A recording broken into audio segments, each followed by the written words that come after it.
Welcome back to the Driveway Beers podcast with Mike and Alex. As always, we appreciate you listening. Please rate us on all the podcast platforms. Like, subscribe, comment, share wherever else you're listening, and enjoy the show. All right, welcome back to another episode. We appreciate you coming back as always. Please like, subscribe, comment, share wherever you are listening. Find us on Facebook, Twitter, Instagram. Say hello. If you have any questions you want to ask us, we will read them on air. If you have any show ideas, we will deeply consider them for our next show. And we'll also give you a shout out as far as the person that recommended the show. We also have drivewaybeers.com, right, drivewaybeerspodcast.com/donate if you'd like to join us on the driveway for a small amount of money.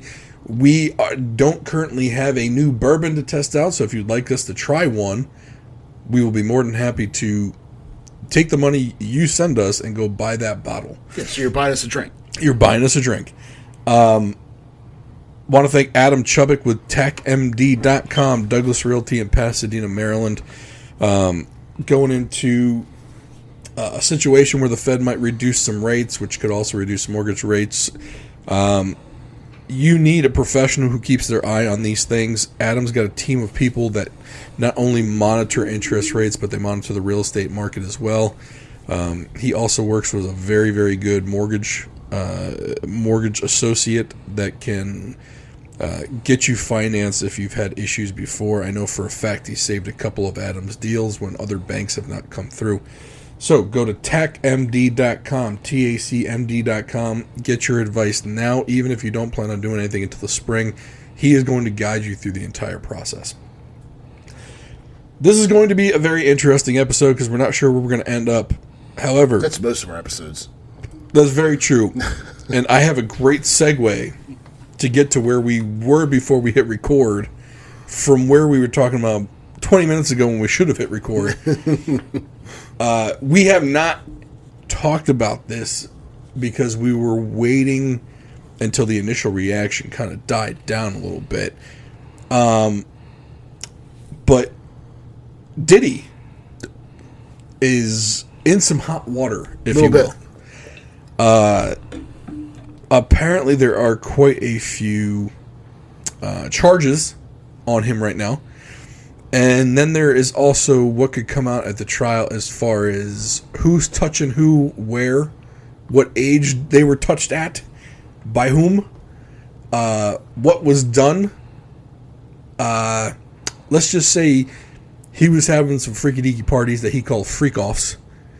And not everyone at the party might have been of age. He might have, might have R. Kelly'd a couple of things. But, it took R. Kelly about 10 years to go to prison after that. So maybe Diddy didn't. But Diddy's in prison right now. He got denied bail. So I don't think things are looking up for Diddy. Is Diddy going to kill himself? So there is a rumor. So I'm getting Epstein vibes out of this whole thing. Everyone knows, Epstein had the goods on a lot of people, could have turned on all of them. And then he killed himself because he was despondent and so down on him. And everything. There is no doubt that he killed himself. There's no conspiracy theories involved with that. He might have done himself. It's a conspiracy theory and nonsense because the government told us that.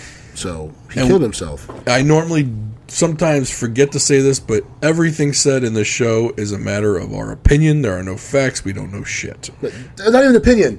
Just for entertainment purposes. Every statement that we're going to say, just assume we're saying allegedly. Tongue in cheek. Yes. Allegedly, things might have happened at Diddy's mansion. Allegedly. Right. Okay. Now that we got the formalities out of the way, everyone knows the running joke about the 1,000 bottles of baby oil. There's no need for 1,000 bottles of baby oil. I guess his lawyer tried to say, well, there was a Costco down the road, so we got the industrial-sized box of baby oil. 100 times. But that would be like saying he bought all of the baby oil. Costco did come out and debunk that. Oh, did they? They did. They came out and they said, we do not sell not only that baby oil, but we don't sell any baby oil, and that quantity and those types of quantities. So I've had 3 actual babies that lived in my house, and somehow, like, we bought a bottle of baby oil because we thought, oh, baby's baby oil, and we still have that very same bottle of baby oil. In fact, I'm pretty sure the safety seal is still on it. So maybe this is culture. I used Aquaphor with my kids. we had Aquaphor too. Okay, we never had baby oil at all. So, I understand it could be a cultural thing, you know. But like baby oil, like, I mean, what do you? It's not like an engine. Like, does a baby need? What's the oil for? Maybe certain children of other cultures need. I just think the baby oil. What cultures, Mike? What cultures, Alex? Just the other cultures. The other ones. The ones that aren't mine. the Italian ones. Yeah, Italian ones. Italians need it. Italians. They use baby oil? Sicilians. Sure. Okay. And any other ones? Could be. Okay. I'm just making sure I'm tracking. That's all. So, lots of baby oil.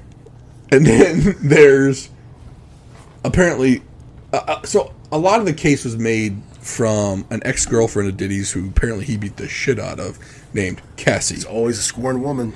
And she is apparently going scorched earth and had videotapes of parties and so there are a lot of other celebrities that may have or may have not allegedly been at these parties. Is this like the music industry version of Harvey Weinstein? Because Diddy was like the guy. Diddy made tons of stars during that period. And so, because after Biggie got shot, he kind of switched over. And Diddy produced most of Biggie's stuff.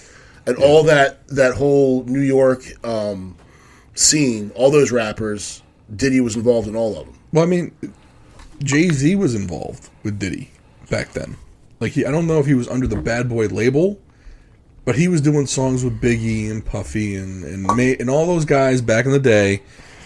And so some people think Jay-Z and Beyonce allegedly might be involved in this. Oprah allegedly might, because Oprah. Now here's the weird thing. Oprah happened to be friendly with Jeffrey Epstein, Ghislaine Maxwell, who was Epstein's person. Harvey Weinstein, she was close friends with, and she's also close friends with Diddy. Birds of a feather. I mean, Oprah seems to be connected to a lot of these people, allegedly. So I think Diddy might have more on more people. Where I think like Harvey Weinstein was more trusted to keep his mouth shut, which is why he's still alive. Epstein wasn't, because Epstein wasn't in the club. He was just kind of facilitating the club. Right. So he didn't make it past day 7. You know, before he killed himself. Before he killed despondency. Yes, because he was so distraught. So some people are wondering if Diddy is going to get the Epstein treatment or the Weinstein treatment.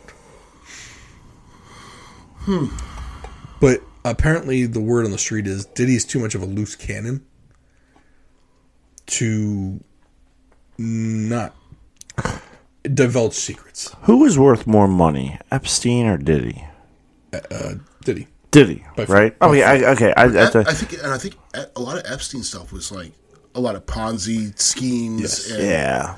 So because of the wealth, I don't see Diddy being unalived either by himself or by someone else. Just because there's too much of it. There's too much money involved. But there's a lot of powerful interests involved. I mean, if you're talking Oprah, who else is Oprah tight with? The former president of the United States. Yeah, 2 of them. So, right, like, wait, one of whom's chef like drowned somehow. Also unalive himself somehow. So, I mean, listen, they used to say that a certain first lady had a way with people, and they all just happen to kind of have the same fate, allegedly. But maybe it wasn't the first lady. Maybe it was someone associated with the first lady named Oprah, allegedly. You don't have to keep saying allegedly. We get it. Okay, how about this? For now on, everything we say during this segment is alleged. I just want to be, because I am not. I'm not trying to. I don't want to kill myself. I don't want to kill myself either. Josh, you? No, I'm good right now. Okay, right now. If I keep saying allegedly, see, you left the door open. If I keep saying allegedly, but I'll tell you what. When I'm not, I'll let you know beforehand. Yeah, I'm not going to shoot myself twice in the back of the head. I think it all. I will say this. I think either Diddy goes night-night or Cassie goes night-night.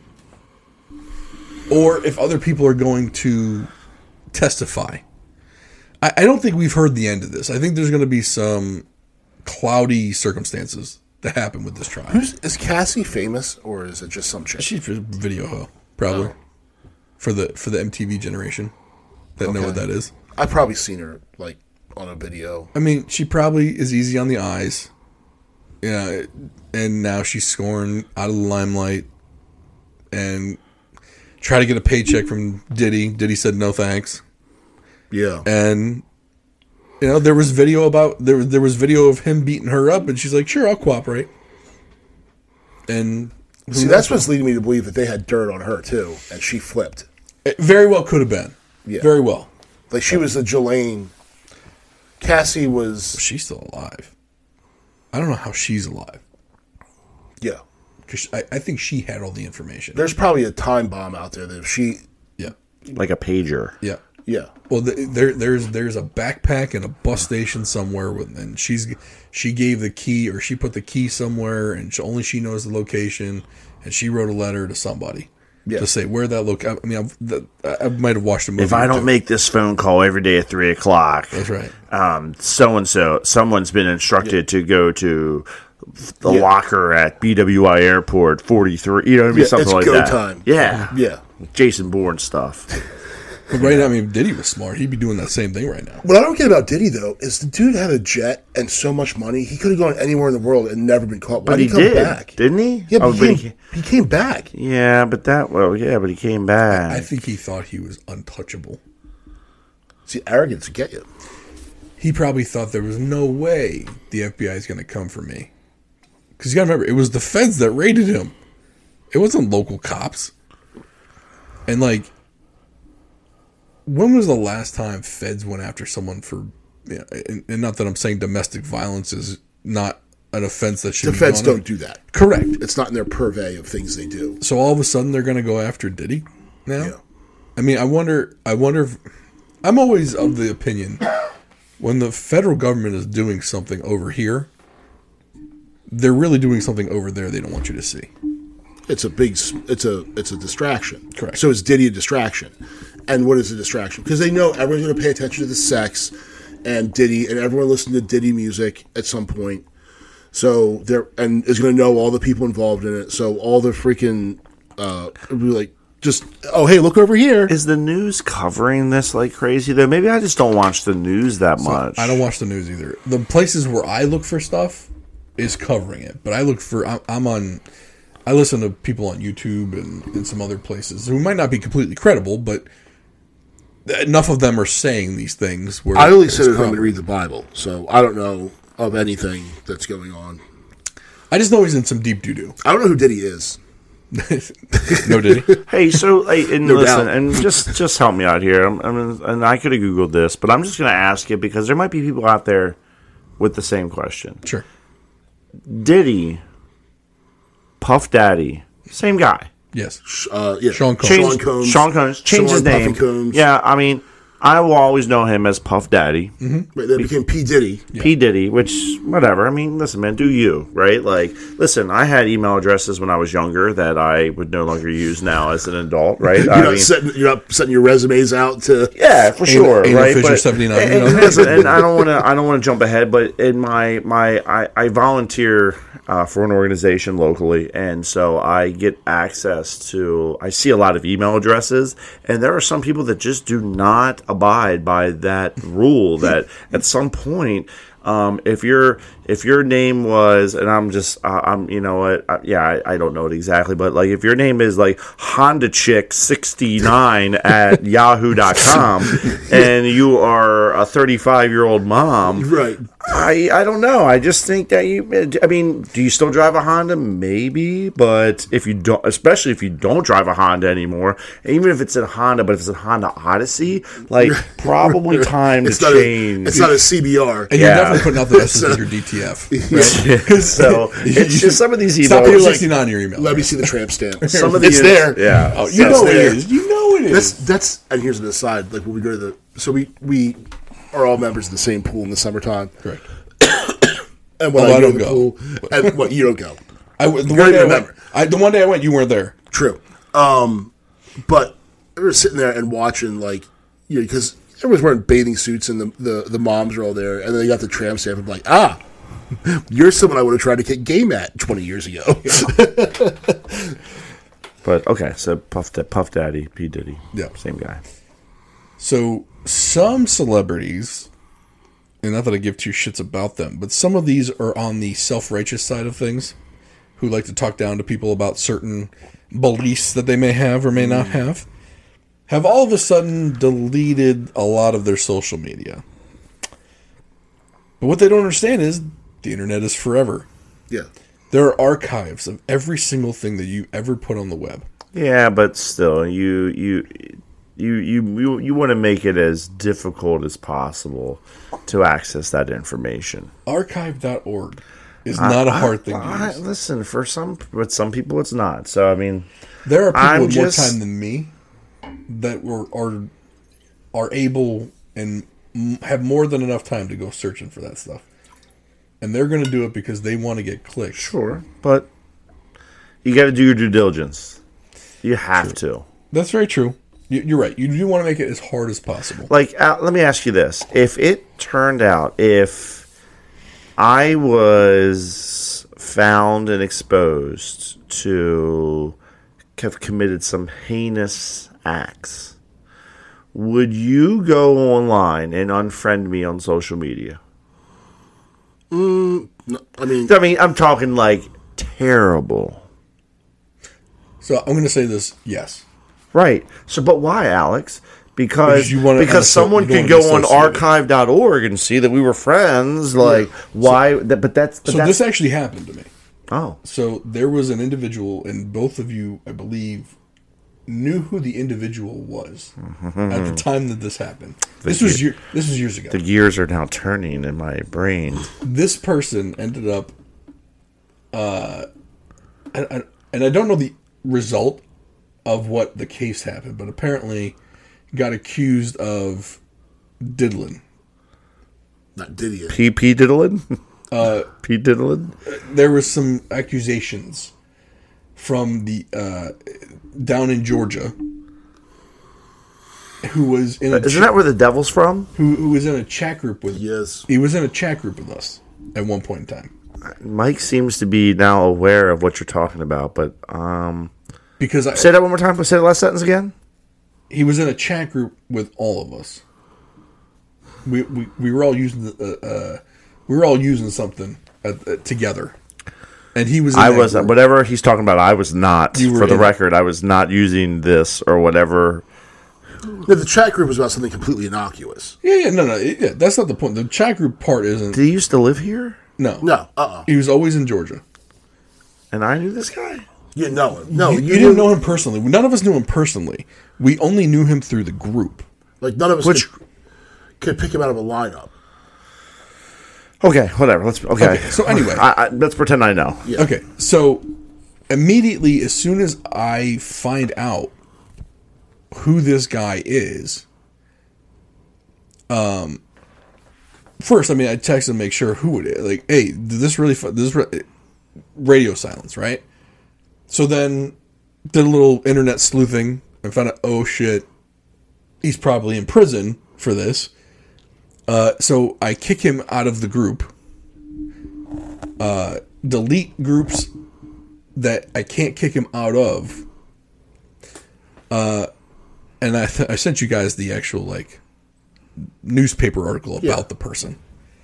So yes, if you were accused of something that heinous, 100%, you delete any interaction you have. So that's why all these people are going through their Twitter and they're like, listen, while people can maybe still go back and find out that I was friends with P. Diddy, Puff Daddy, whatever like that, but like, I don't want to, from my platform, continue to have these things at least front and center. No, I get it. However, when you do that kind of thing, you also raise the suspicion about yourself.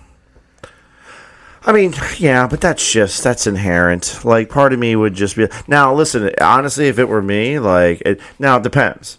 If I was a friend of P. Diddy's, but I never participated in any of the parties or any of that stuff, but he was on my social media or whatever like that, I would delete it. I would probably delete it. I'm not going to lie. But I'd probably also come out and say, hey, just to be clear, I am removing any reference from that individual from my social media because of blah, blah, blah. Like, at least I'd be transparent about it. Would you delete the entire thing, though? Or just the correspondence with that person? Yeah, but some people aren't as savvy as me. Like, some people, and especially people that, like panic. And if they're panicking, what are they panicking for, right? But, like, to them, there's a button that just says, like, disable account or suspend account or whatever like that versus let me go back through and systematically and methodically scroll and find every single one. So it's like, no, I would handle it differently, but some people are more kamikaze, if you will. I think it comes down to the recent cultural phenomenon of cancellation and people not wanting to get themselves wrapped up in that stuff. Because you could have posted a meme or something that 10 years ago would have been considered completely inoffensive, but now is judged by today's standard, and you're the devil. So by your association with Diddy, if you and Diddy were boys, maybe you're like, I don't want to be dragged into this sort of thing, even though you've done nothing wrong at all. For sure. Because now, unfortunately, the court of public opinion holds more weight than, if you go back to all the people that who did nothing wrong, like the kid in Kenosha, Wisconsin, that was completely put out there as he was a racist, he was this, he was that, and he won his day in court. But the dude's still a pariah, right? Like that kid really didn't do anything. He did he put himself in that situation, but a court found him not guilty, and he walked. But he's never going to be able to go work somewhere as a normal person. He's never going to have a normal life. So people see that and think, "Oh, is that so?" I was friends with Diddy, so now I'm going to go and delete everything just to maintain what I have. Even though you could have been Diddy's freaking, the guy that detailed his car. And you had nothing to do with any of that crap. But you don't want to be wrapped up in it because now you're like, well, crap, does my life end as I know it? So, and it can happen so quickly. I think society as a whole is starting to get tired of cancel culture, though. I think it's kind of run its course because they're realizing that a lot of people are being... It used to be, let's find where they work and let's get this person fired. Why? Because they offended you? Come on. Yeah, but in a situation where you're talking about a celebrity, especially one that is selling themselves, for example, an artist like Pink needs to sell tickets to concerts and sell records or whatever she's selling. She's selling herself. Yeah. And not like in a bad way. She's selling her artwork. But she's not turning tricks. No. But if it turns out that you are part of this, it's not really, is it cancel culture or people just don't want to support you anymore because of your actions? Her image is important. However, I think you need to look back and look at how influential Diddy was in the music industry for the last probably 25 years. Mm-hmm. He made a lot of big acts. Yeah, but he also made a lot of enemies too. Yeah. Which I'm surprised have come out against him already. Oh, no. 50 Cent he's basking in the glow of all of this. Like, he loves it, and not only that, but apparently Suge Knight, who's also in jail for other Suge Knight killed people. Well, listen, I'm not saying him on the up and up though. I mean, well, I'm not saying it was justified, or I'm not. Yeah, I don't know much about it. So, but I will say that like 50 Cent's never liked P Diddy. He's always had a feud with him. So, well, Eminem like, too. Eminem came out with a song about him. Yeah, and Suge Knight's like Suge Knight's taking this opportunity where he's like, listen, I'll name names, like he'll start singing, but he's trying to swing it apparently to like, hey, maybe I could get some years shaved off if I like. Listen, I'll tell you guys whatever you want to know. What are you gonna do for me? So, but honestly, truth be told, doesn't sound like they would really need that based off of at least some of the reports I've seen. Because I mean, they've came out with press conferences and they're like, listen, we got lists of names and people and things like that, and we're going to release the names, and you know, I don't know. We'll see. But yeah, there's some enemies of P Diddy that they're like, let's go.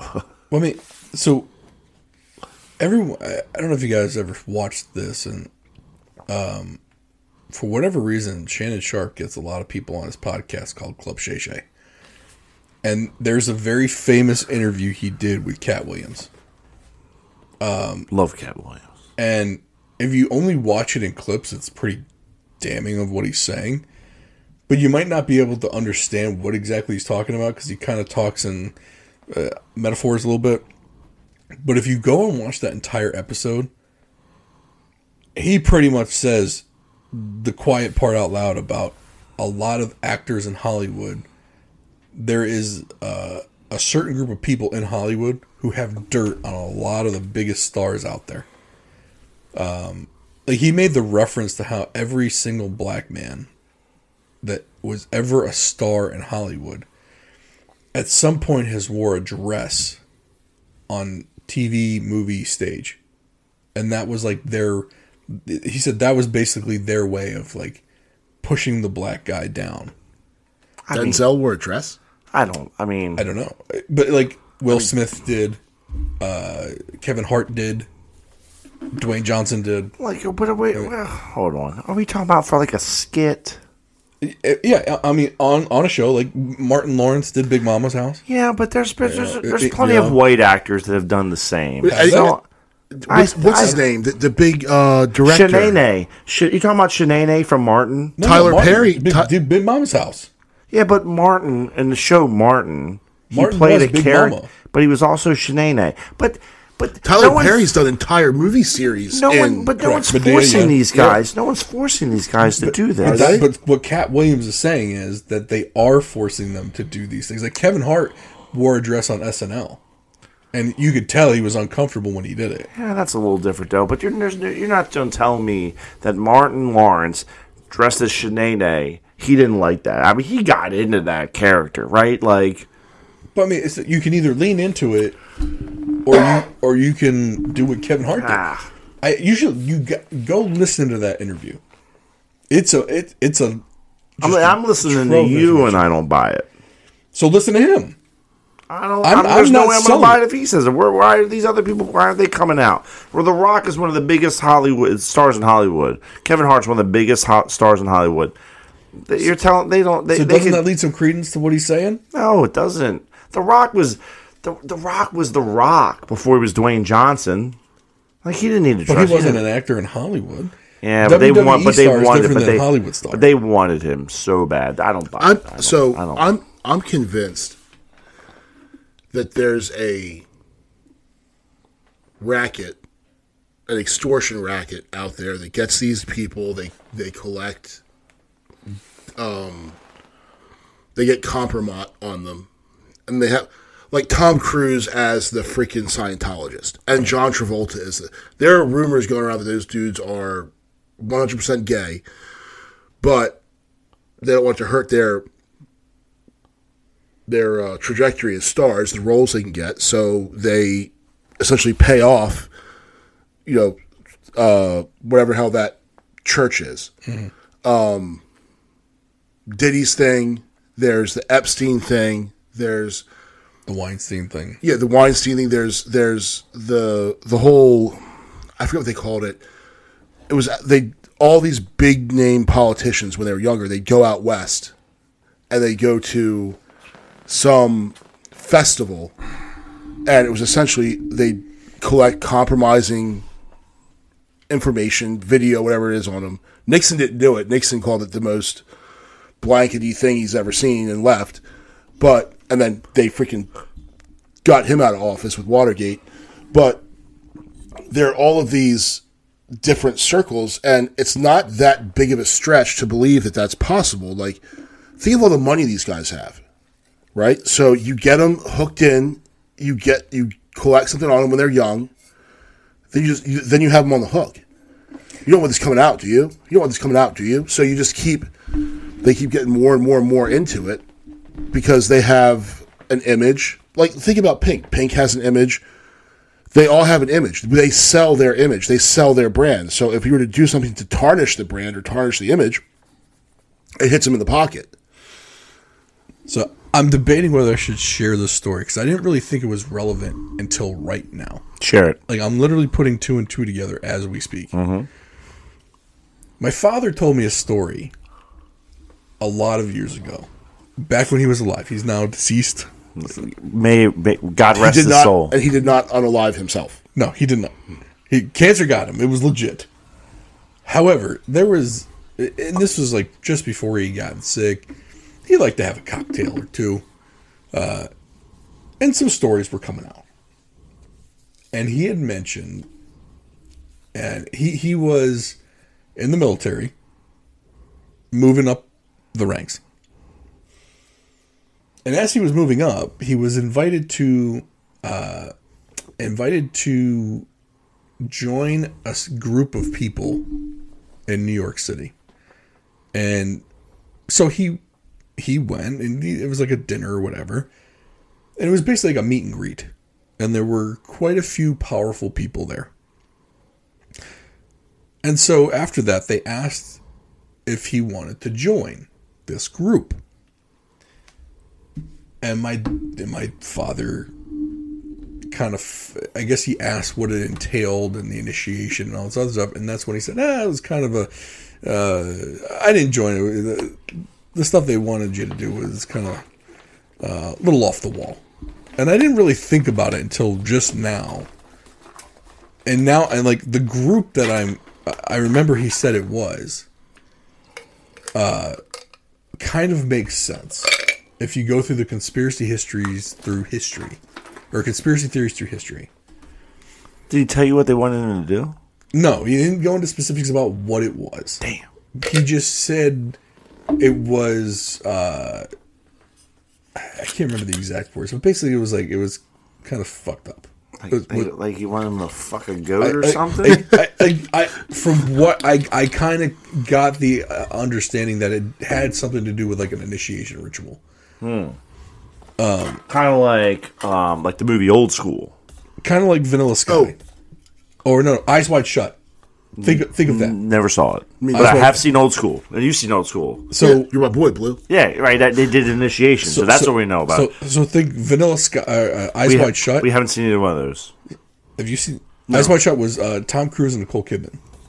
And they had the masks on. Was that Top Gun? No. You talking about Top Gun? No, that's Kelly McGillis. Nicole Kidman's not in that movie. Stop it. Okay, sorry. You almost got your card. And you bite your tongue. Top Gun's the greatest movie ever made. Jeez. I wasn't being derogatory about Top Gun. Yeah, I know. But I have to protect Top Gun. Listen, you were thinking of Days of Thunder with Tom Cruise and Nicole Kidman. Yes, okay. Which was just Top Gun on land. It really was. It really was. With cars instead of planes. They just changed F-14s to planes, and they changed Maverick to Rusty or Dusty. By the way, I'm not a NASCAR fan by any stretch of the imagination. Great movie. Yeah. Just like Talladega Nights is a good movie, and I don't like NASCAR either. I think that Days of Thunder was more of a NASCAR movie than Talladega Nights was. That's true. Yeah. Talladega Nights, I mean, Days of Thunder was like hardcore, like it was in the trenches of what NASCAR is. NASCAR like exploded after that. Yeah. And so did Mellow Yellow. Yes. The mellow yellow Chevrolet. And did Wonder Bread not take off after Talladega Nights? No? Wonder Bread's been a thing since like the 30s. Okay, just making sure. Yeah, come on, man. Wonder Bread's been around. Yeah. Now everyone knows it's full of preservatives and nobody wants to eat it anymore. White bread's not good. I still feed it to my kids. They like it. I think it's delicious. Is that an aluminum like red Solo cup that says Coors Light on it? Actually, not only it is an aluminum Coors Light. It actually might be titanium. I don't know if it's aluminum because I use aluminum. I'm gonna go with aluminum. I use aluminum foil in my kitchen, and this is not the same. Okay, you're comparing it to tinfoil. Aluminum foil. So anyway. Aluminium foil. Shout out Coors Light for getting me this. If you ever decide to become a Catholic, you need to have your first communion. It's a chalice. It's almost like a chalice. Yeah, you need to have your first communion out of that thing. But yeah. This is like the cup they give you when you buy your 10,000th 18-pack. It comes free it's the with the punch card. Remember Marlboro Miles? Smoke this, because I'm just saying, if you're a smoker, you have we talked about this in a previous episode, but yeah, like if they had a Coors Light equivalent of that, like I would be driving a Coors Light minivan. No, a Coors Light minivan. I can't have a 2-seater, right? I need the space. So there was this revelation that I'm having right now. Like, it's kind of an oh shit moment. Where like, did he avoid something, or was he the ringleader? Definitely was not the ringleader. Okay. No, I would have. I think I would have. I would have seen some more benefits. Rather, I wouldn't have struggled to get my first job out of college with my C's. You know what I'm saying? I probably would have had a job waiting for me. You would have gone right to Goldman Sachs. Yeah, I didn't have that kind of white privilege. You know what I'm saying? I had the mediocre white privilege. There's different levels to it. Oh, for sure. Oh man! Speaking of white privilege, have you guys seen "Am I Racist" by Matt Walsh? I have not. Either have I. And I've really seen clips on TikTok. So the reason why I bring this up, so back in 2020, all of the teachers in our county were required to read a book called White Fragility. Fertility? Fragility. Fragility. White Fragility. I'm not familiar with that term.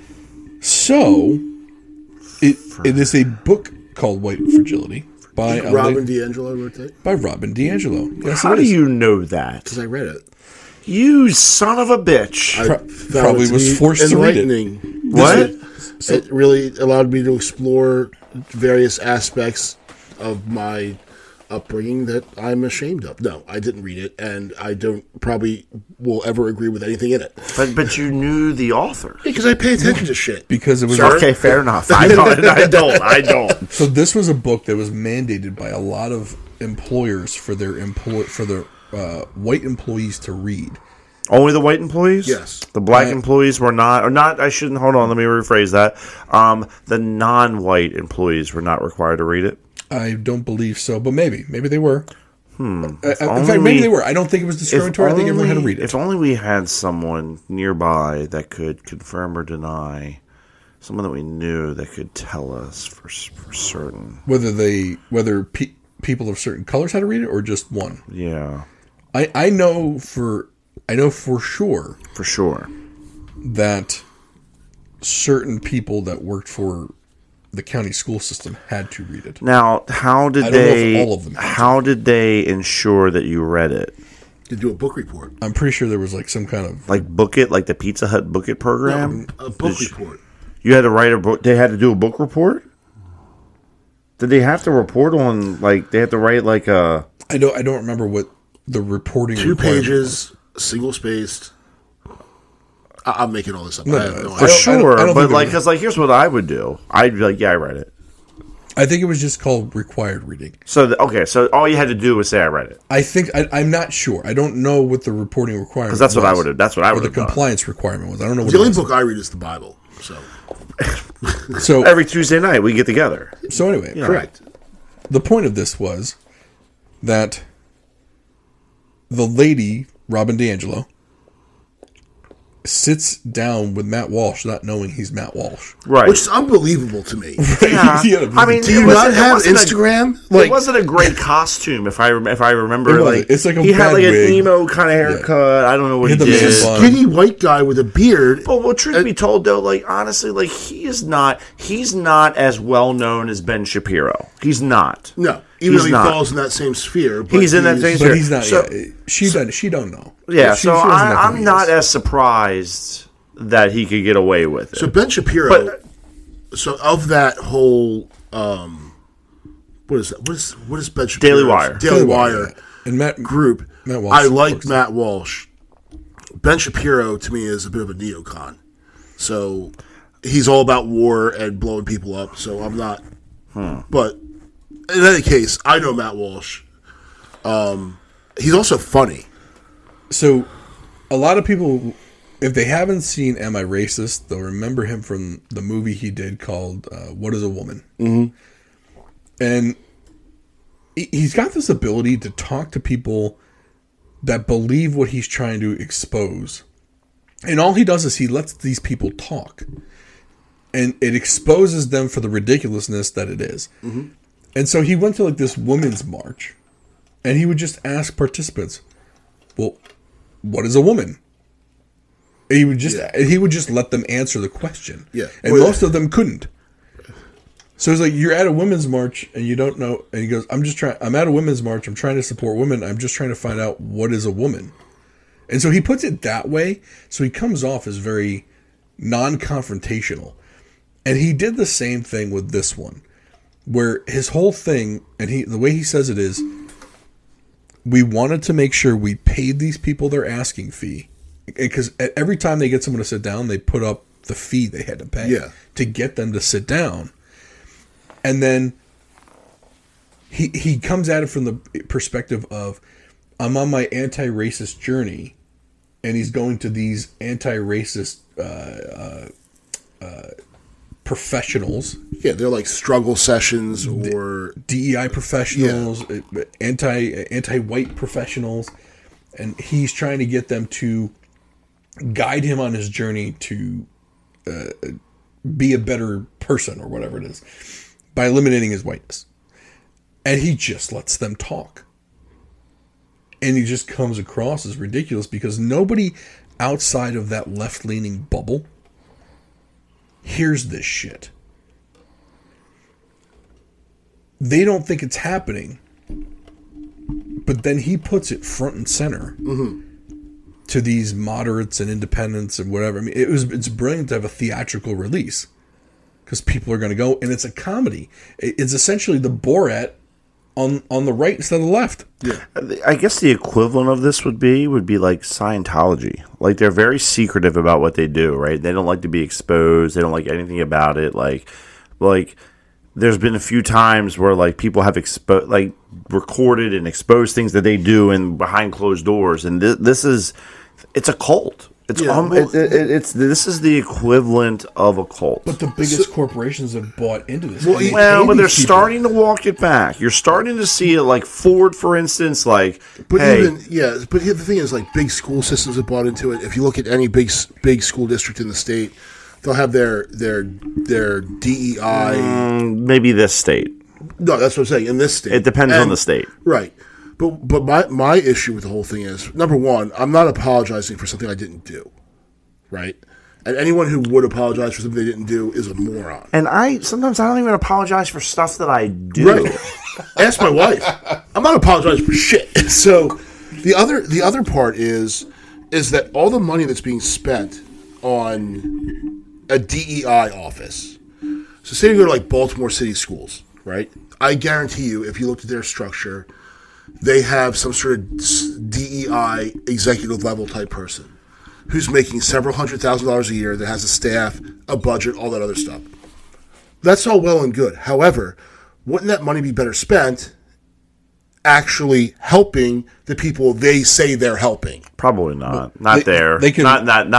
They could at least teach the kids how to read. That was a bad example. Right, but Like, how many kids? So Baltimore graduate City, from Baltimore all City? kinds of graft and kickbacks and all this other nonsense. But if you were to be able to be take an honest fiduciary role and say the budget of this office is $4 million a year, and you took that $4 million and rather than spending it on some consultant and executive level position, and actually spent that money on the people who they say they're trying to help, would be more of a benefit. And that's my problem with the whole thing is rather than taking that money and saying, well, we're going to tell all these people that they're bad, rather than doing that, why don't we go and actually put that money in the classroom where it belongs to actually bring these kids up to where they to fulfill their true potential.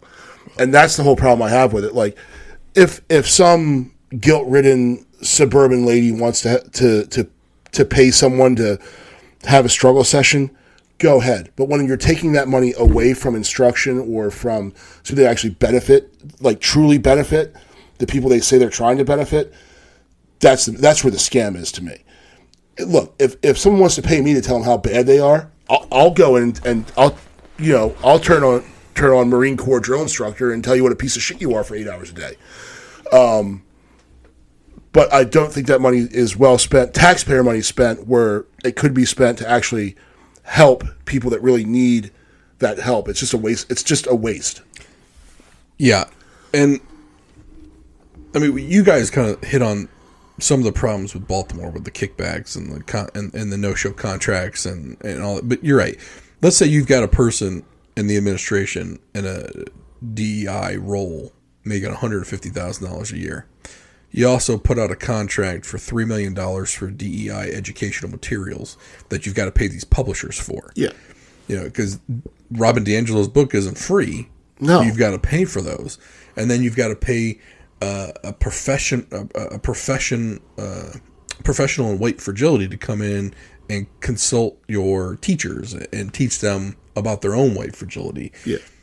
All the meanwhile, all this money, millions upon millions of dollars, well, that money probably would have been spent better raising teacher pay so your teachers don't flee the city. And two, maybe you hire some more so the class sizes are like 6, 7, 8 kids rather than 20, 30, 40. And maybe you also implement some policies so that the disruptive kids don't get to stay in class and disrupt the kids that want to be there and learn. Right.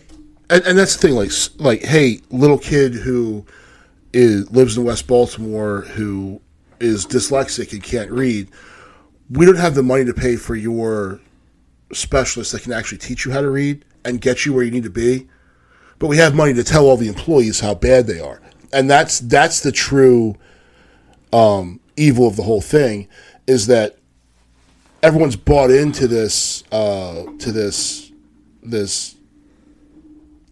ideology, and they do it to make themselves feel good. In the end, the kid who really needs the help is still getting screwed over. So we don't have the money for the reading specialist that can help this kid or to provide one-on-one or whatever he needs or whatever she needs. But we have the money to pay to make all the teachers read white fragility. It's nonsense. It's a waste of money, and it's done so that people can feel better about whatever perceived guilt they have, when in reality you could be actually helping that individual or those kids that need the help. Well, and the weird thing about a book like that is you can't disprove it, because parts of the book say, if you don't believe it, then you're racist. If you don't believe this, then if you don't believe these things that I'm putting in this book that you're a racist, then you just don't see it, even though it's real. Yeah, it's all you can't disprove it. It's all circular logic. You just come right back to the original spot, and that hey, you know what? If that's what your shtick is, and that's how you're making money, go ahead, go for it. But in the end, that kid who, given the right instruction and the right tools, could lift themselves out with the support that school system or that organization is mandated to provide them, isn't providing them, that's where their true injustice is. And And no matter what circular logic you apply to it, if you still return to that poor kid that's not getting what they need, it's still a failure. That's right. We've talked about this before. People are always like, well, do you really think that these adults would really screw over kids? Or do you really think that these adults really don't care enough about people that they would do these things just to enrich themselves? And my answer is always yes. Yeah. They don't sign care. Yeah. They don't. They don't care about you. It doesn't matter what administration there is. I mean, you look at like the Teamsters and their presidential endorsement. 64% of the actual union Teamster members, not the administration, but the laborers, 64% supported Trump. 30%, I believe, supported Harris. And then 5% were undecided. Yeah. So the head of the National Teamsters Union didn't endorse a candidate. Now, if he followed the will of his membership, he probably would have endorsed Trump. Now, but he stayed neutral. But you want to know what the local union heads did? They endorsed Harris. It doesn't. They don't care about the people they represent, as long as they're going to get their money. Yeah, and that's one of the big problems I have when people start saying, "Oh, the teachers' union, the teachers' union." The teachers' union. They're confusing Randy Weingartner with the local county school districts. They're two different things. NEA and those two are two completely different entities.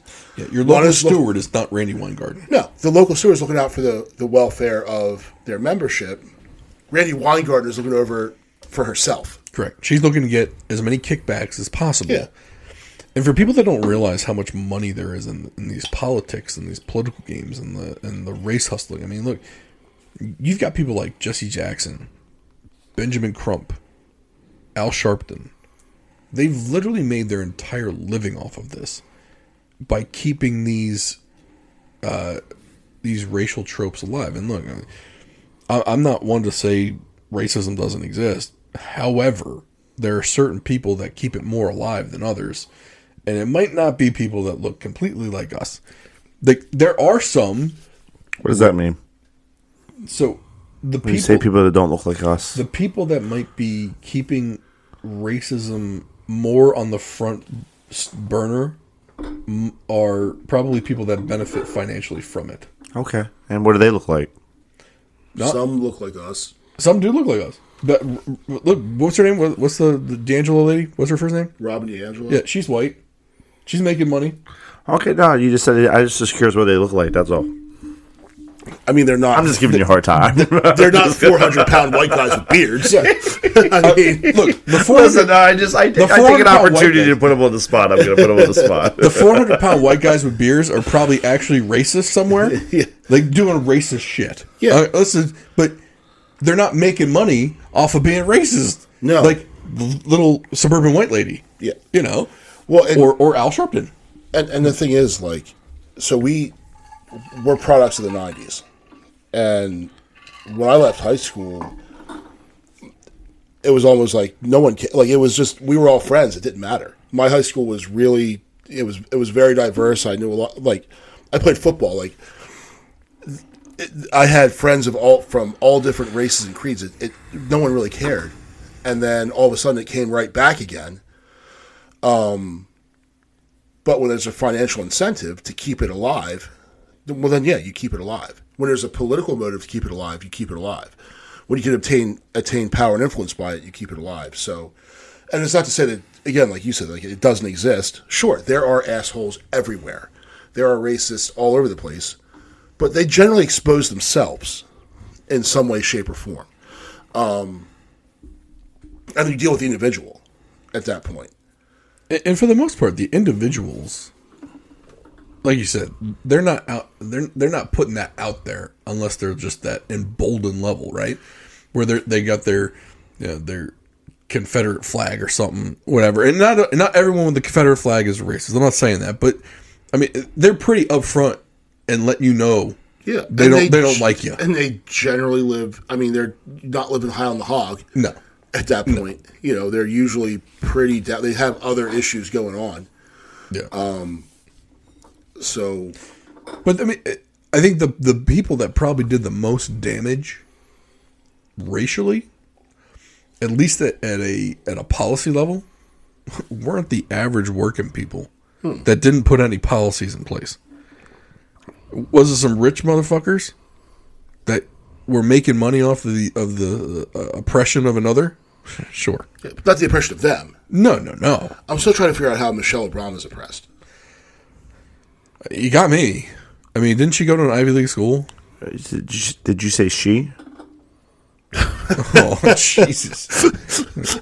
You're why people don't vote the other way. I'm just making sure I heard you correctly. That's all. No, I'm not insinuating anything. You wearing your Confederate flag underpants? What's that?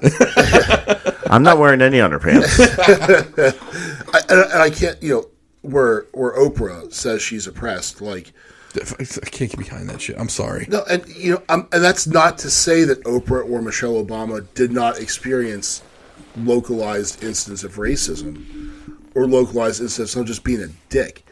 That happens. I think Michelle Obama once said that she got cut. Someone cut in line when she's trying to get ice cream and did. Yeah. Okay, look, who's been cut in line before? That's not being oppressed. That's just people are assholes. But here's the thing, you've got this narrative on the other side and they call them microaggressions. That's the word for it.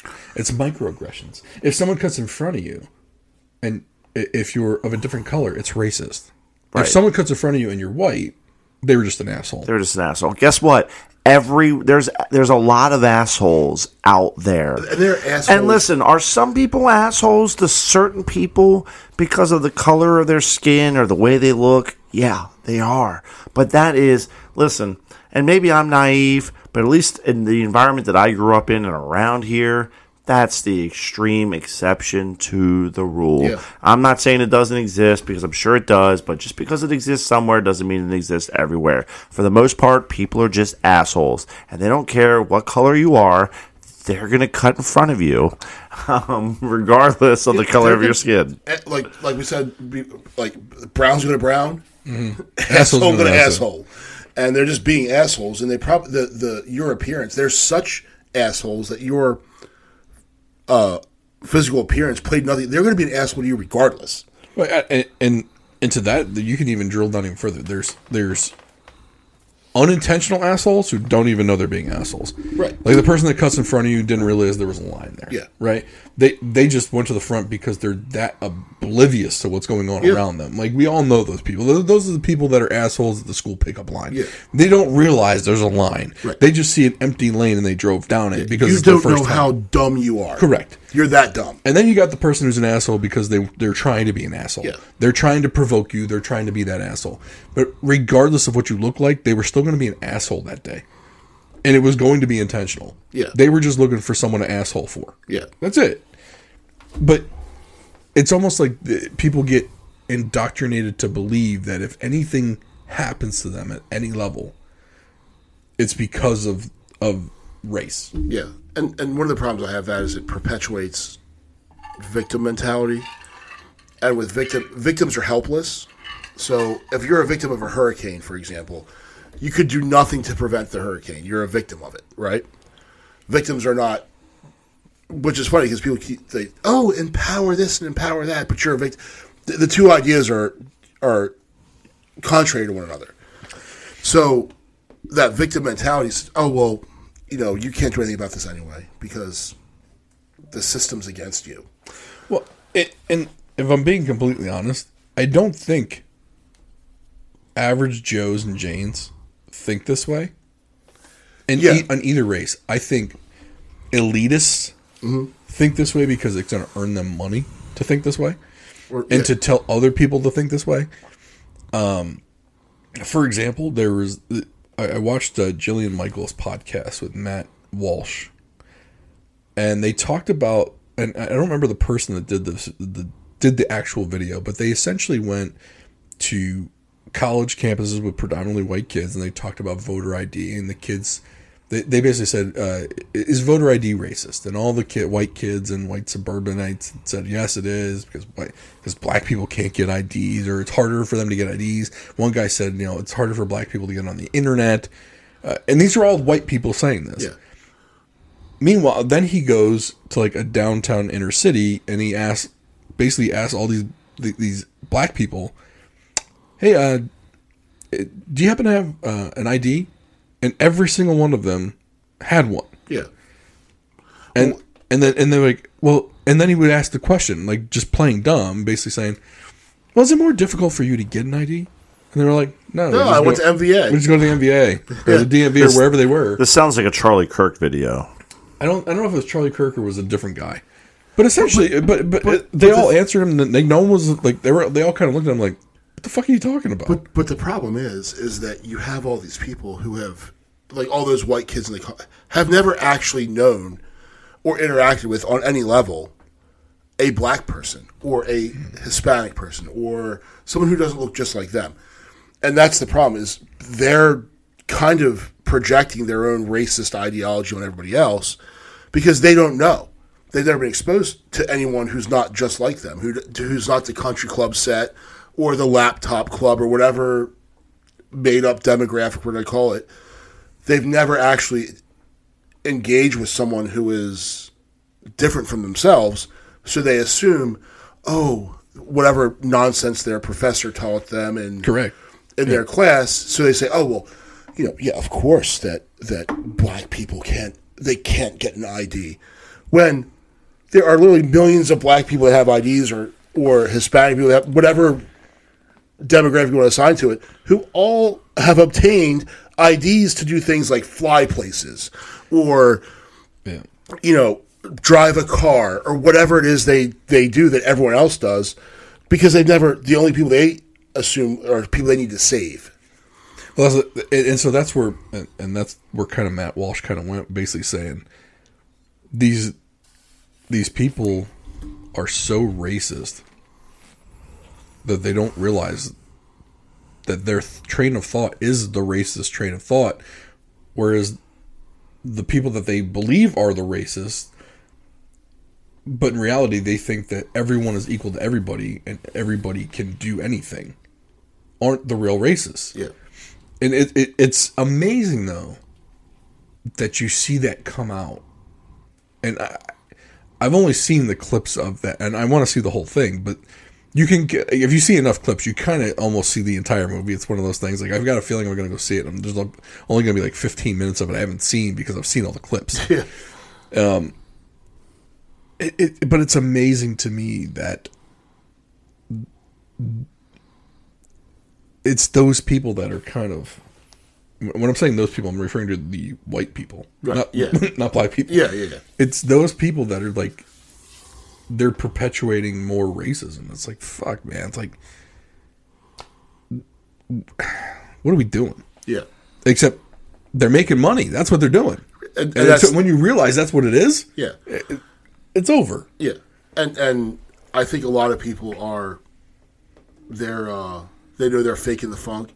Like people that have 2 eyes and 2 ears, like, you're full of shit.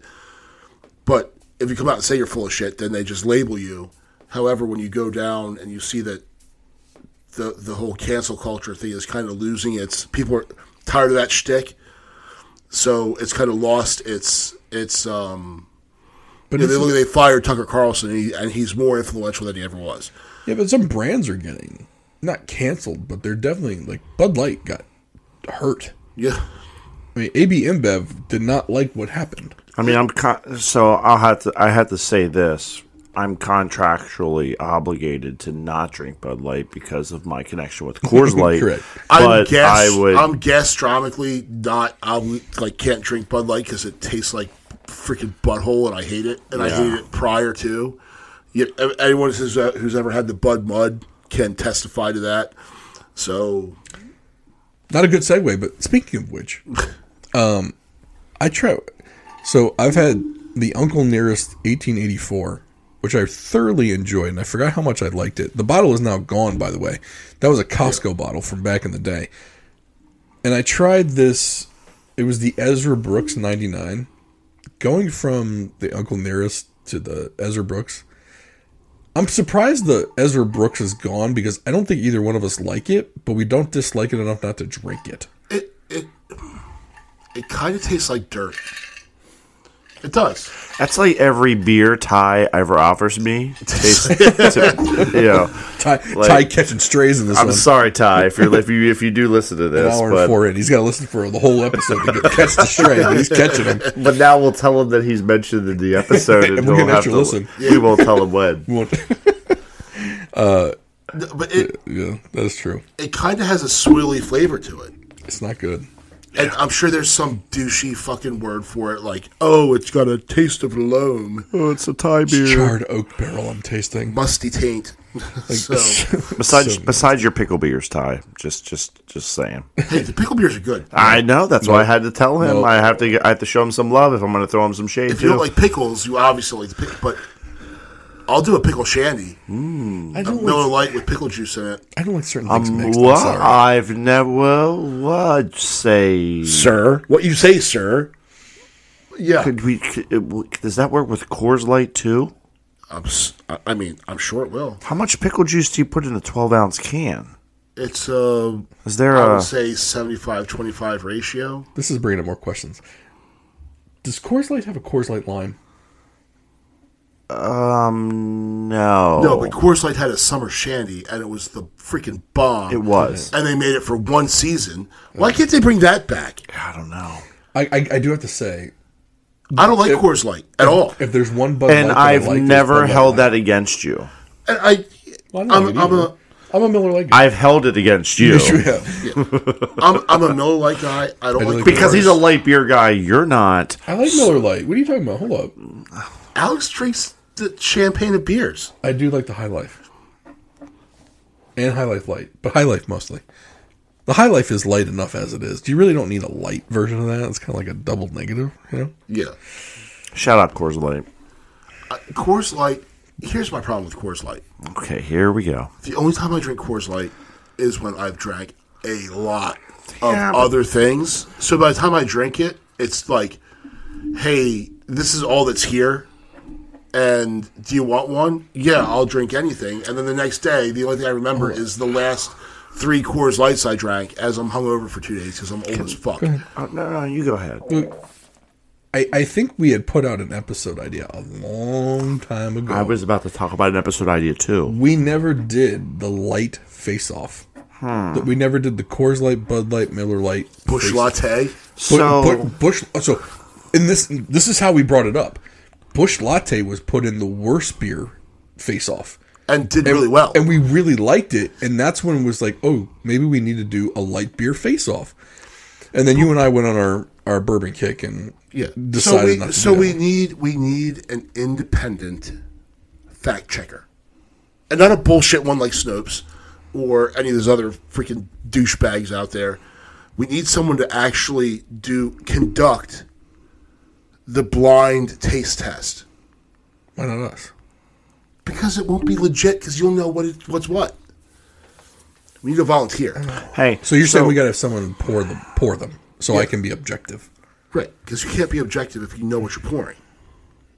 But if we bring the other people to the table could be. let me ask you guys a question. Have you ever heard of something called a power hour?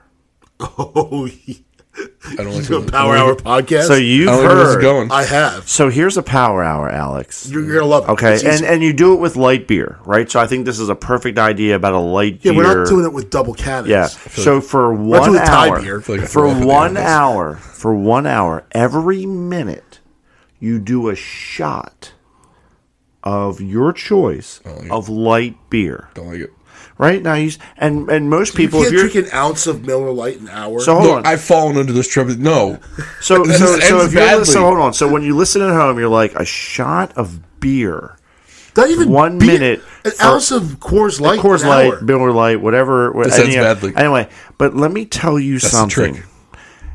I challenge any. You know what? What I would say if we ever announce this as being an episode, I would say challenge yourself to do it while listening to us, because I would say we would come up with some sort of device where every minute. boo, and everyone takes a shot, listening at home, listening to everyone here in this room. And I'm going to tell you, the goal is you stay seated the entire hour. You get whatever you need next to you. And I'm going to tell you this, by minute 35, minute 40, you're going to be questioning yourself, because you're going to be saying, hey, this was a shot of beer every minute. Why is the room already spinning? Because I'm going to tell you this. So growing up, I say growing up, right? Because I wasn't 5 years old, but like back in my 20s, my 20s days, we religiously did power hours. It was like an event. That was like a pregame. We had a program on our computer that changed the music every minute.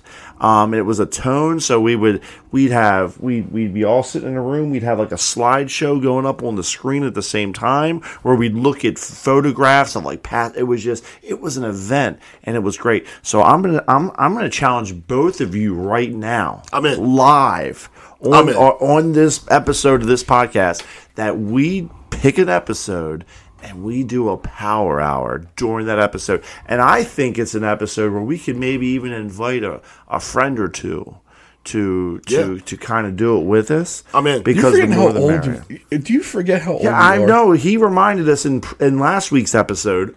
Or next week's episode. Or next week's episode. Or next week's episode. Whatever. But listen. I'm already not doing this. No, you're in. I know. There's no shot of it. Alex is in. I do not want the volcano out of my ass. No. So listen, you can tap out at any point, right? And that's how we separate. That's how we developed a hierarchy. Let's put a 20 on the table. Ooh. Everyone throw it down. So can I tell you this? You're already losing the Ovechkin bet. That's true. Why would I be on board with money? But hold on. Maybe we can stick around. So there's a power hour, but then there's the Century Club. Ooh, jeez, this is getting worse. And the Century Club is a shot of beer every minute for 100 minutes. I like. I have only I've only accomplished that feat one time in my entire career. I've never attempted it. It's a rare feat of strength. Maybe it's tough because I'll tell you, real man of genius over there. Listen, and I did it back when I was like trained, when I was like in my peak physical drinking form, if you will. Like you know what I'm talking about. Like, how do we go from doing a light beer comparison to fucking power hour? And wait, how do we go to? Didn't we start with Diddy? Yeah. I'm sure there was alcohol at Diddy's party. DEI. Yeah. See, when we were talking about DEI, I almost chimed in and said, "How the hell did we get here?" I actually don't know how we transitioned. No, I was thinking about that the whole time. Yeah, we were all thinking the same thing. Hey, but that's the journey of this podcast, right? You start off at point A. You have no idea where it's going to end up, and that's why we invite you guys to come on this journey with us. Here's the thing, I love everyone. I mean, really, I read the Bible. That's the only book I read. Everybody love everybody. Mm-hmm. Give us your favorite verse, real quick. It's Matthew. Okay, which one? Yeah. So. You know what? It's more fun when he's not doing it to me. It's a personal. You know what? That's a personal question, and I apologize for putting you on the spot. However, it's you don't do good works for recognition of doing good works. Matthew 3:16. Why didn't you go with the standby? You just said John 3:16. No, I said Matthew. Because you know John. Matthew has a 3:16 as well. They all have a 3:16. And that's the one you just quoted, I thought. Maybe I'm mistaken. I don't know. I'm a little. The numerics could be off. Don't you always want to do don't judge us lest thee be judged? No. Isn't that from Shawshank? Well, there's also the one you could do from Pulp Fiction. I don't know that one. Lest we destroy my brothers. And anyway. Hold on. And Jesus was baptized immediately. He went up from water, and behold, the heavens. We opened him and saw the Spirit of God descending upon something dove. Okay, that's Matthew 3:16. Okay, I just looked it up. That's not the one I'm referring to. Do you remember church chat, by the way, from SNL with Dana Carvey? Oh, yeah. Church well, chat. isn't that special? Yeah, we said church chat. So, no. But We're not making that a regular segment. We're not. You took the words right out of my mouth. I was gonna be like, "Oh, we're gonna have a church." Someone suggested we should have regular segments. That ain't it. No. This ain't that kind of podcast. Okay, Despite fair my... but you gotta. It's a Biblical hook for like the scholarship. 1/4 of it. Right. But listen to the whole thing just for. Mike does go to church. I do. He does. Well, clearly he reads the Bible. He goes to like hardcore church. He goes to Catholic church. Hardcore church. I consider Catholic Is that with like a church steel cage I around go to- it, or is what makes it Catholic church is hardcore? hardcore church because that's like real church. I go to Mass every Sunday at 8 a.m. No, first of all, okay. I don't believe that for a second. He may have missed like 1 or 2 weeks. No, because he plays baseball. There's baseball on The Saturday. games don't start until like 9, 10, 11. 9 o'clock. So 9 o'clock, and he's going to mass at 8. Hey, sometimes the No, start, 'cause I tell sometimes you tell a priest if he's we got gotta a get game at moving. 9, he's got to be there at least at 8:30. Let's do the... Wrap it up. Wrap it up. You got a 10 a.m. sermon. You got to wrap So this no, up. my kids go to prep. My younger two go to prep at 8 a.m. So when I drop them off, I just go to Mass because I'm already there. See?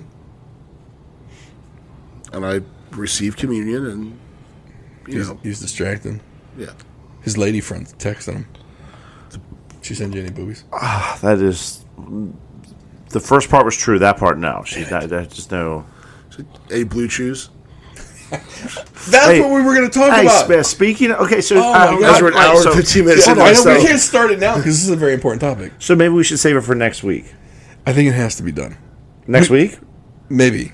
Well, I don't got three in it. hold on. It depends on which week this goes out. Hey, I don't got three in in a me. future 2 weeks. episode, maybe in 2 weeks. Because I think it's going to be 2 weeks. Because I think last... See, but that's another good segment, right? You kind of you throw a little bait out about the next topic. Teaser. We A did, teaser. we did it for the first time with our car under $5,000 challenge. We teased that for 2 weeks. 2 weeks. Big time teaser.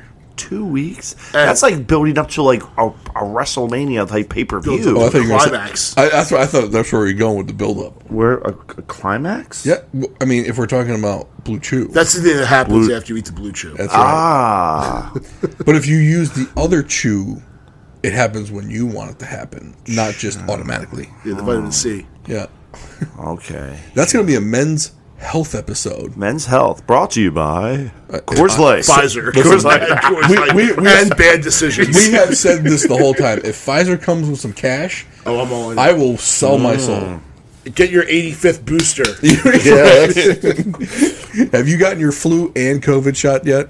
You should. Brought to you by Pfizer. I would say that 100 times. if they Foster, brought- put... I don't even need 6 zeros on the check. I'll take 5. I'll take 4 zeros on the check. Ooh. I feel like that's underselling our morals a little bit. For 4 zeros? If the number starts with a 9 and has 4 zeros after it, it's good. I mean, like 99,000, that's still 4 zeros. Right? I mean, 100,000, that's 5. Yeah. I mean, they're not going to give us that anyway. Although, I've got a great sales pitch for them. Get your 85th booster. You know how much? You know how many blue chew? I guess they don't do blue chews. You know how many blue pills and orange pills we'd sell? 98% male. Yeah. Wait, which pill's orange? Vitamin C. Like, what do you mean? Like just regular vitamin C? No. Jesus. Spell this out for you. The next letter is I.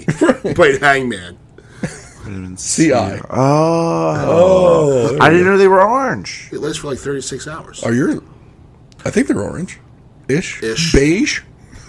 Taupe. Taupe. Maybe very they're orange because they come in the orange bottle. Very soothing. So it seems like it's very soothing. But yeah, listen, I'm excited to talk. You know, hey, hopefully I'm back and hopefully we can talk about it. I don't know if the wives would appreciate that because they know people that listen to this podcast. But they listen, don't. but you know what though? They don't care But at you know all. what though? They But enjoy it. We're not about them. But you know what We're though? talking about us. Sometimes talking about topics that are a little uncomfortable to bring up, you know, that's a good thing. Yeah, but I'm pretty sure they brag about it. Like, he's 45 and he's fat, but he still throws down. No, I mean, They're bragging. Listen, that's what I think anyway. Like when I'm done, I'm like, oh yeah, she's telling all her friends. She's telling you, she's calling her friends right now. And I'm wondering why they look at me like that. Yeah. Oh wait. And see, previously I've tried to bring up other topics that are uncomfortable to discuss, and I've been censored on this podcast, right? And while That's not why you were censored. It was the delivery, not the message. Well, I just think that sometimes we got to push the envelope a little bit and talk about things that maybe people aren't 100% comfortable talking about. That's all. That's all I'm saying. It opens the discussion up. It's open discussion. We should probably not do it the same episode we do the Power Hour.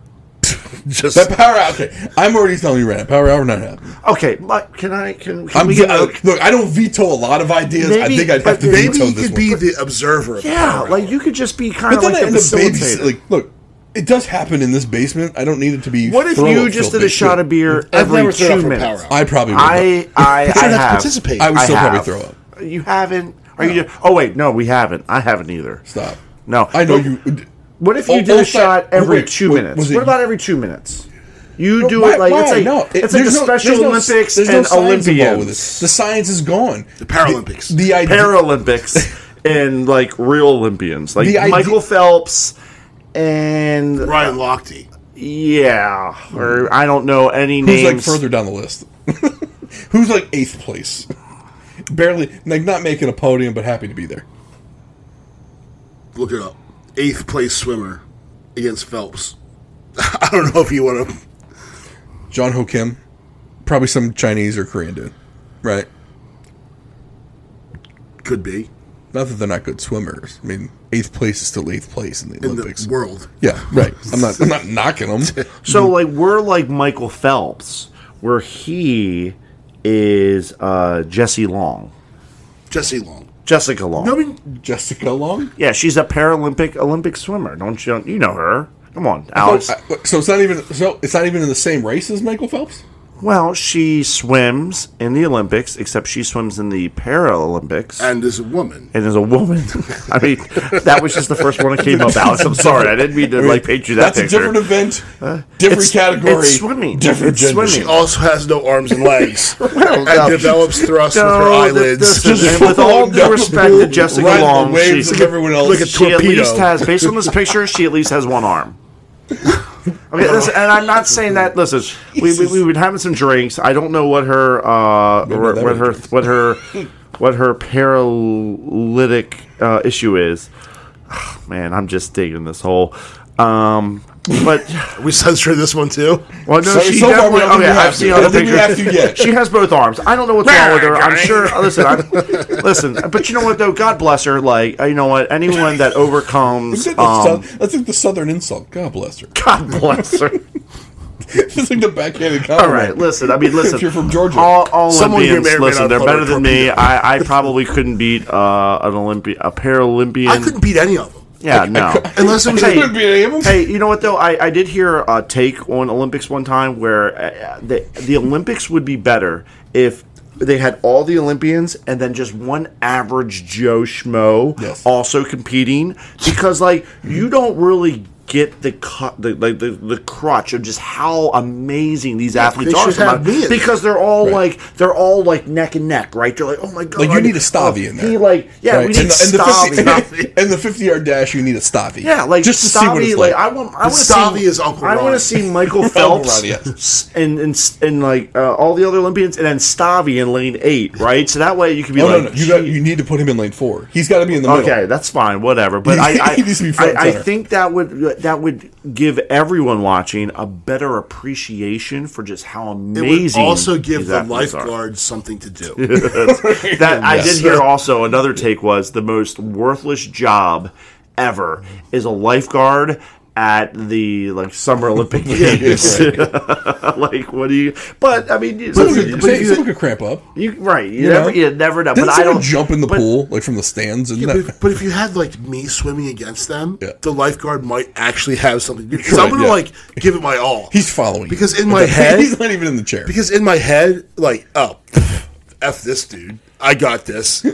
Meanwhile, I dive in too deep and I break my neck on the bottom, and the lifeguard all of a sudden has to do something like, "Oh shit, what do I do?" Or you don't dive in you don't do the dive correctly, and you belly flop in, and then the searing pain on your chest, just makes you want to tap out. You just like go down like the Titanic, like bow first. It just goes up. You do this, and you tap the helmet to get out. Tap it out of the water. Tap it out. It's like the football, like the running backs. They tap the helmet so they get a sub. Yeah, that would be. I'm out immediately on the deck. Right. Like I would think I like get to the starting line. I'm like, no, I'm not. Nope, this was not a good idea for me. I see all these like ripped dudes. I'm like, oh, these guys are freaking murdering. I'm rolling out with my. That guy has one arm, and I'm gonna lose. I'm rocking the spare tire. I have a floaty. Jumping in the pool. If you need a life raft, I'm the guy. I've got the natural floaty as I jump in the pool and just float to the top. Unless drowning first is the winner's the one who dies first. Maybe I'll win that one. They show those kids that go like halfway like to the middle of the pool underwater. Meanwhile, I just float to the top as soon as I jump in because I get so much buoyancy. The thing is, those dudes could actually do the whole thing underwater. Yeah. Certain events, they have to come up by a certain point and actually do this. They have to stop streamlining because... We have to do the actual stroke. Well, you can't just go underwater the whole time. At the local community pool that we go to, I can go from one end to the other underwater without coming up. We're talking about race rules, not... No, I'm just saying, though, when I can do that. Club rules. So, and I think I've also, one time... I might be making this part up. I think I went all the way up and all the way back. I think maybe is a strong word. Does that seem unrealistic? Because I feel like I definitely have gone one direction. There's no way I went back. So, right? You didn't Harry Styles it. I'm putting it that way. Why are we talking about Harry Styles when it comes to water? So my friends, One Direction. You said you want. Never mind. Okay. So you know what? Touche. No. You know what? No. That was well played. So my friend's daughter, who at the time was in middle school, she dove in, went all the way to the other end of the pool. Underwater. I've done that. I said that earlier. Did a flip turn and came back. Under the water? She was like 13 at the time. The whole time. I feel like I've done it. But I think like in a race, I'm pretty sure in a race though you can't do that. No, it's completely illegal. Like you have to do the stroke. Yeah, there's like some point. rules. There's some rules. Like you're only allowed to go a certain distance, and I think it might have something to do with the colors of the ropes. Like if you notice, there's like it's like red for a little bit, then it turns into there's actually there's marks. I love how we're talking about this like we actually know what the fuck we're talking about. I mean, it's a rule. Yeah, the color of the flags. I watched the Olympics. Hey, color ropes. My 9-year-old's a competitive swimmer, so, right? You know. So I've been around the biz for a minute. I still think we got to do the light beer taste test. I'm not doing the fucking power hour. No, the power hour's better. Thank you, Mike. I'm glad you're on board with this. This is not scientific. It's for science. That's not science. Alex is for science. Oh. You just got to try it. You've never done one? I've done one. No. Probably didn't make it to the end of one, but I tried one. You tried one when? Look, at this point in my life, I'm 46 years old. Was this after a collegiate lacrosse game that you participated in? That I tried it? I don't know. I don't remember. You don't remember 60 ounces of beer. 60 ounces of beer in an hour. An hour. No, I'm not saying no to the ounces. I'm saying no to the fact that I wouldn't make it. Could you shotgun? Hey, you know what? Listen, listen. We want. I don't think you understand. I think you're over or underestimating my lightweightness when it comes to alcohol. Can we get some? Listen, we want you in the comments to chime in and tell and convince Alex, encourage Alex to give it a try. You think peer pressure is going to work on me? No, I don't think peer pressure is going to work. I think the listener pressure is going to work. We're trying to get the listeners out there to say, let's go. Because listen, here's what I really want to see. I want to hear Alex kind of giggling like more like a schoolgirl towards the end of the power hour. I want that Alex. I'll do that with the light beer taste test anyway. No. So let's get that pressure on, peer pressure, listener pressure, whatever you want to call it. We're getting him to do the power hour. If you know how we got to this point in the show, please let us know in the comments. Please like, subscribe, comment, and share. Smash that like button. Smash that like button. Sure. Leave us a review on Apple Podcasts or on Spotify. Or anywhere you listen. Any star rating will work. Be Benny from wherever Benny's from. Give us a 1-star. Tell us we suck. Or be everyone else who's rated us and give us a 5-star. We appreciate it. Helps the show. Do they rate the episodes individually? No, they rate the show. Okay, because I was going to say this one should be a 5-star. I mean, we've got a 4.8 or 4.6 star rating on Benny iTunes. really tanked us. He did. That. That's However, the 2-star rating. the rating is what counts, not the numeric value. Right. So That's maybe we should have Benny on. I don't know how to get in touch with them. Well, Benny, if you're listening, shout out your credentials. Email credentials? I don't know if that was the right word. Slide into the DMs. Slide into our DMs and Contact listen. drivewaybeers.com, drivewaybeerspodcast.com, or Twitter at dwaybeers. I don't even know what our handles are. Twitter, Instagram. We got a link tree. Just you just go to the website. It's all hit them. drivewaybeerspodcast.com. TACMD.com. Go talk to Adam Chupik about your real estate needs. In Pasadena, Maryland, Douglas Realty. TACMD.com. Go talk to Adam if you are going to think about making a move in real estate, even within the next 6 months. Love you guys. Thanks for listening. See you next week.